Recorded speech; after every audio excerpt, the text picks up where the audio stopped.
2019 को परीक्षा हुई। आज 6 जनवरी 2021 हो गई है, लेकिन अभी तक इनकी नियुक्ति नहीं हो पाई है। जो योगी सरकार कही जाती है कि समय पर काम करती है और उनके दावे भी तमाम होते हैं कि समय पर हम काम खत्म करते हैं, अभी तक उसका जो रिजल्ट है दिखा नहीं है। ज़मीनी स्थिति जो है वो कुछ यूँ है कि यहाँ कुछ अभ्यर्थी हैं जो धरना दे रहे हैं पिछले 31 दिन से। इनकी मांग इतनी है कि इनका जो चयन है वो मूल अभिलेखों से किया जाए, लेकिन जो अधिकारी हैं इनकी मांगें सुन नहीं रहे। आइए बात करते हैं, जानते हैं क्या है दिक्कत। आज ही के दिन 6 जनवरी 2019 को पेपर हुआ था। पेपर हुए 2 साल से तो हम मानसिक प्रताड़ना झेल रहे थे। भर्ती जो कोर्ट के चक्कर में फंसी थी उसमें भी हम सरकार के साथ थे। तीसरा साल भर्ती पेपर दिए हुए स्टार्ट हो गया है और हम लोग को धरना देते हुए 1 महीना 1 दिन हो चुका है। छठे दिन आज है, जबकि हम दैनिक उपवास पर बैठे हुए हैं। और हमारी छोटी सी केवल मांग है कि अगर हमारे गलती से भारांक, प्राप्तांक या पूर्णांक कम या प्राप्तांक ज़्यादा या दूसरा जिला परिवर्तन हो रहा, कुछ भी प्रकार की त्रुटि आ रही है तो हमारे आप मूल अभिलेख देख लीजिए और उतना घटाने के बाद अगर आपके स्टेट मेरिट में हम आते हैं तो आप हमको नियुक्ति प्रदान करें। हमारे मूल अभिलेख देख करके हमसे जो गलतियां हुई हैं उन गलतियों से उतनी कटौती करते हुए मूल अभिलेख देख करके हमें नियुक्ति पत्र प्रदान करें। बस यही हमारी आपसे बार बार प्रार्थना है। आज हम लोग को दैनिक उपवास करते हुए भी 6 दिन बीत गए हैं, छठा दिन है।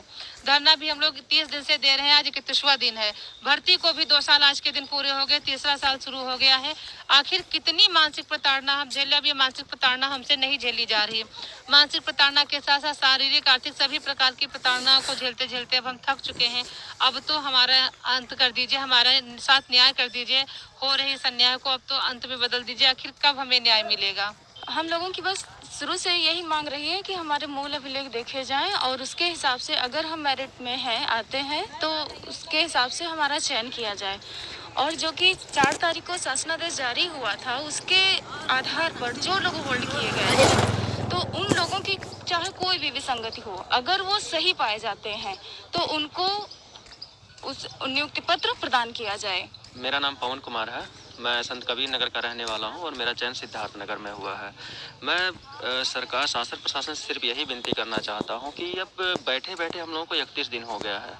इस कड़ी ठंड में हम लोग लगातार 31 दिनों से बैठे हुए हैं और ऐसा नहीं है कि हम अवैध हैं। हम सब जो ही अभ्यर्थी यहाँ है वो अपने 67,867 लिस्ट में चयनित है और बस थोड़ी सी त्रुटि की वजह से जरा सा इधर उधर किसी का डिस्ट्रिक्ट परिवर्तन हो रहा है, कोई अपने डिस्ट्रिक्ट में ही क्रम संख्या चेंज हो रहा है, बस इतनी सी खाली वो है। किसी का मेल फीमेल हो गया, किसी का प्राप्तांक ज़्यादा हो गया, किसी का पूर्णांक कम हो गया है, बस इतना ही है। लेकिन सब के सब अभ्यर्थी वैध हैं और 67,867 लिस्ट में चयनित हैं और कोई भी अभ्यर्थी अपने उसका संशोधन करने पर कोई भी अभ्यर्थी बाहर नहीं हो रहा है। सब वैध अभ्यर्थी हैं। बस खाली सरकार से निवेदन है कि उनका मूल दस्तावेज देखकर और जो परिवर्तन हो रहा है या अपने जिले में जो क्रम संख्या चेंज हो रही है उसी के आधार पर नियुक्ति प्रदान की जाए। हाँ, पूरे अभिलेखों की हमारी जांच की जाए। अगर अभिलेख में कोई फर्जीवाड़ा पाया जाए तो जो भी सजा दी जाए हम सब सहर्ष स्वीकार करेंगे।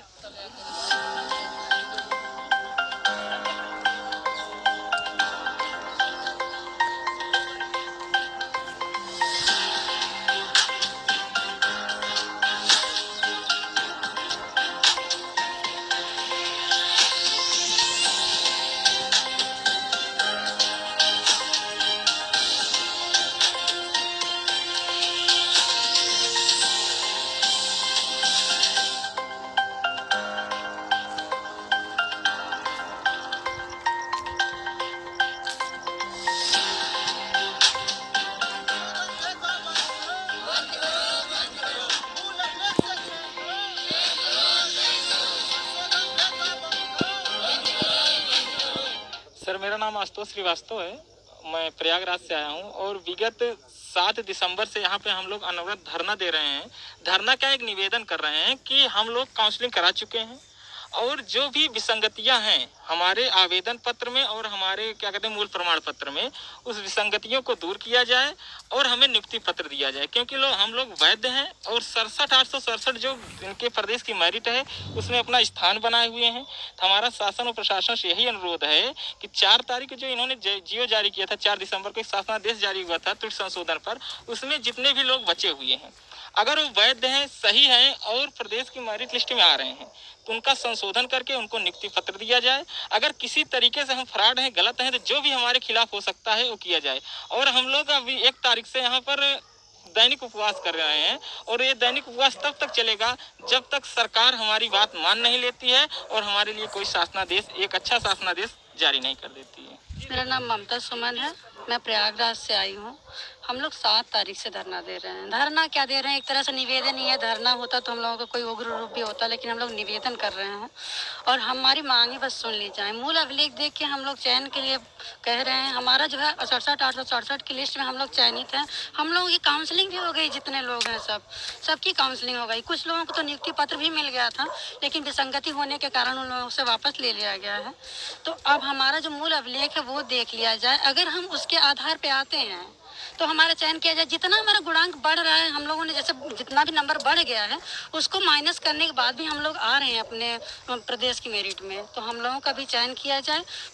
यही निवेदन है, क्योंकि अब यहाँ पे ठंडी और आज तो देख रहे हैं इतनी तेज धूप भी है जो बर्दाश्त करने लायक नहीं है। इस ग्राउंड में कहीं भी दूर दूर तक आपको पेड़ पौधे नहीं दिख रहे हैं, लेकिन फिर भी हम लोग यहाँ पे बैठे हुए हैं। ऐसा ना हो कि हम लोग भीख मांगने लग जाए, तो शासन प्रशासन की भी कहीं ना कहीं इंसल्ट होगी इस तरह से, और हमारी भी होगी, क्योंकि हम एक शिक्षक हैं। भीख मांगते हुए अच्छे नहीं लगेंगे। ठीक है, शासन प्रशासन से बस इतनी विनती है कि अब हम लोगों का मूल अभिलेख देख के चयन कर दिया जाए। हम लोगों के धैर्य जो है वो जवाब दे दिया है, अब हम लोगों से और कुछ नहीं हो पाएगा। तो धरने का आज 31वां दिन है। यहाँ पिछले 6 दिन से दैनिक उपवास पर हैं, खाना नहीं खा रहे हैं। समस्याएं इनकी ढेर सारी हैं, अधिकारी इनकी समस्याओं को सुन नहीं रहे हैं। लगातार इनको आश्वासन मिलते आ रहे हैं, लेकिन जो प्रक्रिया है वो पूरी नहीं हो पा रही है। समस्याएं इनकी बनी हुई हैं और जो लापरवाही है वो अधिकारी लगातार करते जा रहे हैं। ऐसे में जो यहाँ अभ्यर्थी हैं इनके सामने ढेर सारी मुश्किलें खड़ी हो रही हैं, खाने पीने से लेकर इनकी जो आर्थिक स्थिति है वो भी बिगड़ती चली जा रही है। ऐसी तमाम खबरों के लिए आप बने